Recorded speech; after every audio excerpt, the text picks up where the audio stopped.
Boxing King Media in association with Boxro, sponsored by GBM Sports. Shane Watson of SJAM. Shane, you've come out to Rotherham, the Magna Event Centre, GBM Sports' first show. What's your first impressions?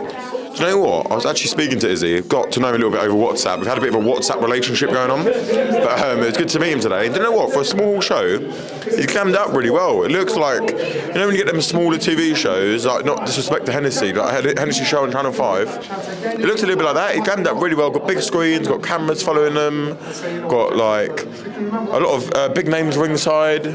Like, he's done really well for himself. Do you know what? For someone's first ever show, and like it being on a small circuit, so it's hard like financially and whatnot, he's done really well for himself. Very, very proud of that first show. It's packed in there as well. Doesn't look like there's a spare seat in the house. If you ask me, I think it's very good for a first show.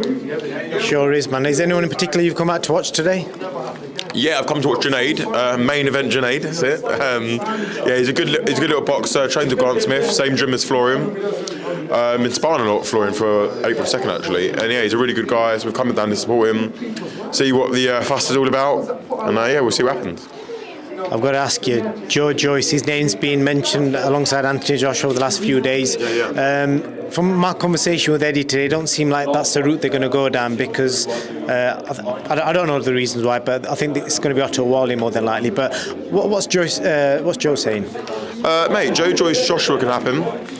He's been put on the list for by Joshua. Not that we need to be on someone's short list. At the end of the day, it's a very good fight all round. Look what Carl Froch said about JOYCE today. It was a way better fight than all the other names. Who wants to watch WALLIN against Joshua? I ain't being rude. What did Eddie and Joshua say about WALLIN when Fury fought him? They said it was embarrassing. Come on, man. Like, you can say he's a southpaw, but like it's like if you want to fight an elite level southpaw, like in Usyk, you have to fight an elite level southpaw in preparation for him as well. What's the point in fighting a guy that just about beat Sokolowski? Literally just about. I actually didn't even think he won that fight.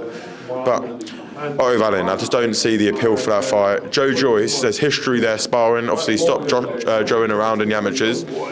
They're both two big British names. JOYCE is number one.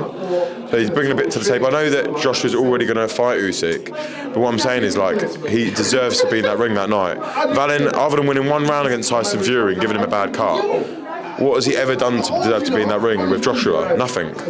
Even since then, he has done nothing. Well, he beat Brazil. Brazil was well on his way out. That was quite a close fight as well.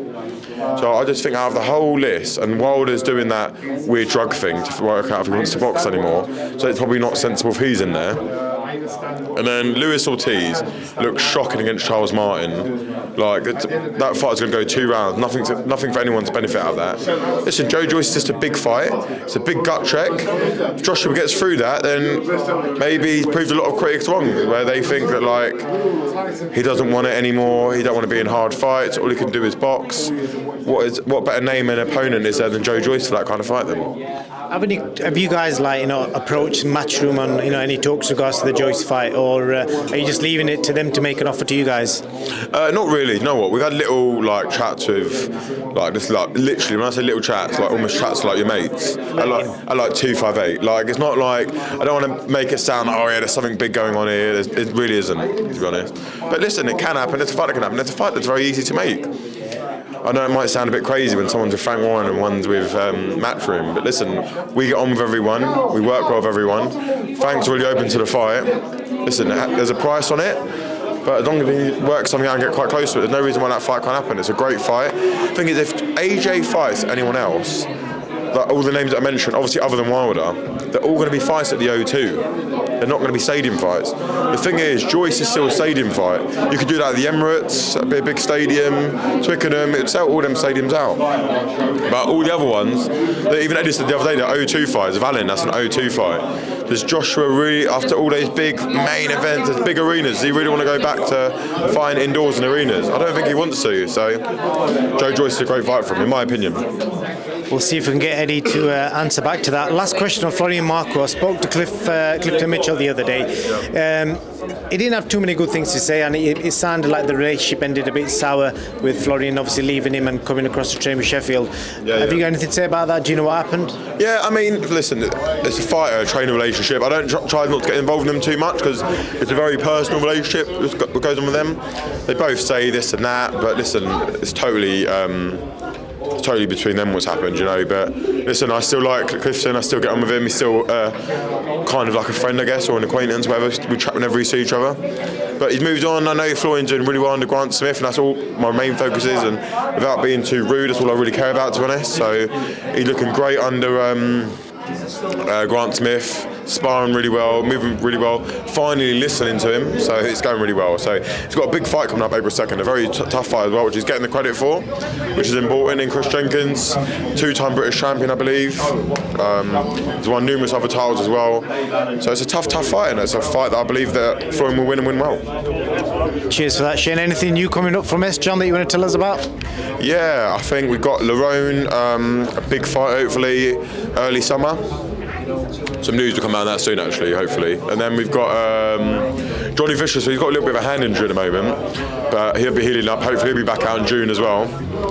We've got a big one. So I've got a light heavyweight in America. I'm not sure if you know him, called Darius Fulgham. He's a US Olympian. So he's meant to be an Olympian, but I sponsor him. Huh? I sponsor him, so I know him very well. Really? Oh wow. Okay, learn something new every day. You know what I mean? Here we go. But yeah, so he's got big news about a race fight. He's going to be fighting April the 16th. I was going to ask you because I've been talking to him for a while, and it's like they ain't giving me a fight date. Have you got him a fight date? Yeah, he's got a fight date. Well, no, because we had a fight date from originally, but there was a bit of a confusion over the opponents and whatnot, and he didn't have a lot of time to train. And where he's still a young man, we don't want to be throwing him in the deep end too early. But even though he's got the amateur pedigree to do so, but he's actually stepping in with a decent opponent on the UGAS Spence undercard, AT&T Stadium. Yeah, you guys are actually first to find out about that because I actually only got the confirmation about an hour ago. But yes, he'll be fighting there. Massive occasion for him. AT&T Stadium. Great experience for such a young man because hopefully one day we want him to be headlining the stadium. So you get that whole big fight week vibe, stadium walkout. It'd be good fun. AT&T Stadium, UGAS Spence undercard against a good guy. A guy, I think his record's like 11 wins, 3 defeats. For a second pro fight, I think his name's Dave Murray or something like that. So a second pro fight, that's a good step up. So be a good little fight for him. Yeah. Spot on, Shane. Thank you for that little catch up, and I'll catch you soon. Yeah, and I'm trying to think if there was any other news of anyone else. Any gossip? Must be some. Yeah, John Hedges, he'll be out end of May, I think. At a smaller weight now because he came in a bit heavy for his last fight. I want him back at 179. I think that's what we got going on. Guido, he'll be fighting. Guido Varnello, he'll be fighting in. He could be joining the Tyson Fury camp. He will be fighting again in June, I think. Sol Dacres will be out in the end of May.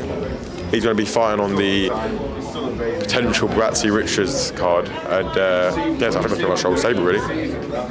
Spot on, Shane. We'll catch up soon for some more goss. 100%. Take care, man. Thanks, guys.